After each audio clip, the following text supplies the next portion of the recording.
So out of your experience there, what would be one thing that you would tell somebody that is building a business to avoid that? You were pretty forward on an Alex Sharfin podcast about being at $1 million run rate and still almost losing everything. Yeah. Yeah. I know that to a lot of people listening is like, what do you mean you're at $1 million run rate and you're like almost out of business? Well, you have a team. Can you just talk on that a little bit? Because I love that podcast. I recommended that podcast to so many people. Yeah. But I would love to hear your take on it. There's a big difference between running a business that makes a lot of money and running a business that allows you to keep a lot of money. Like just because your business makes $1 million doesn't mean that it's profitable. You could be making $80,000 a month, but your expenses could be $79,099, $999. So it's so important to be aware of, we call them CEO metrics of what are we paying the team? What are we paying for softwares? What does it take to keep this ship floating?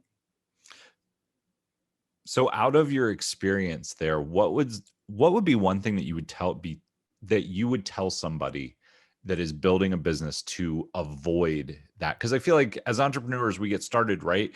And I mean, I know I did this in my own. You were talking about costs of software. At one point, I was spending like $1,500 a month on like $25 here, $50 here, like all these plugins and stuff. And you don't even think about it, right? And then you've got team members and you got all this stuff, and you're like, but I'm doing, like, for me at the time, I was doing like 40K a month. I was like, oh, I'm fine. But yet there wasn't money left at the end of it. Right.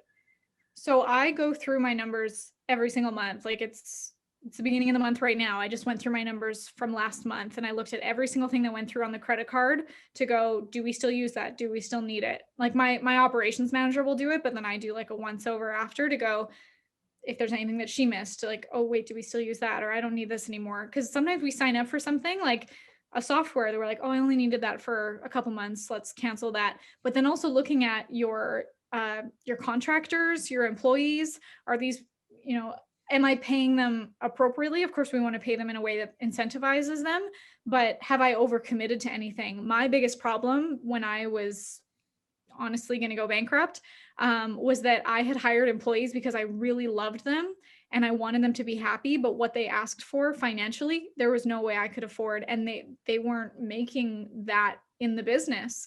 So I had to make a tough decision and call it and say, I'm sorry, I can't afford to pay you guys anymore. And it's not fair of me to ask you for a pay cut. So unfortunately, we just have to part ways and I had to rebuild.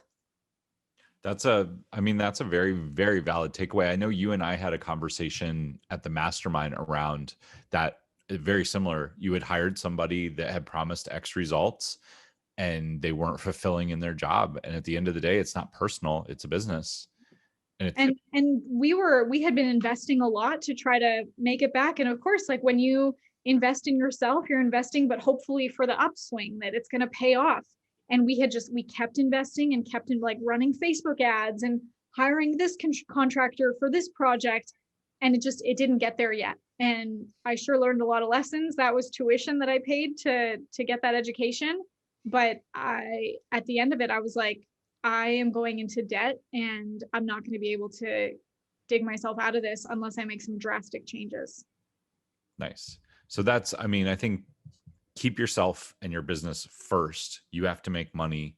You have to make sure that things are panning out and supporting you in your mission to make money, right?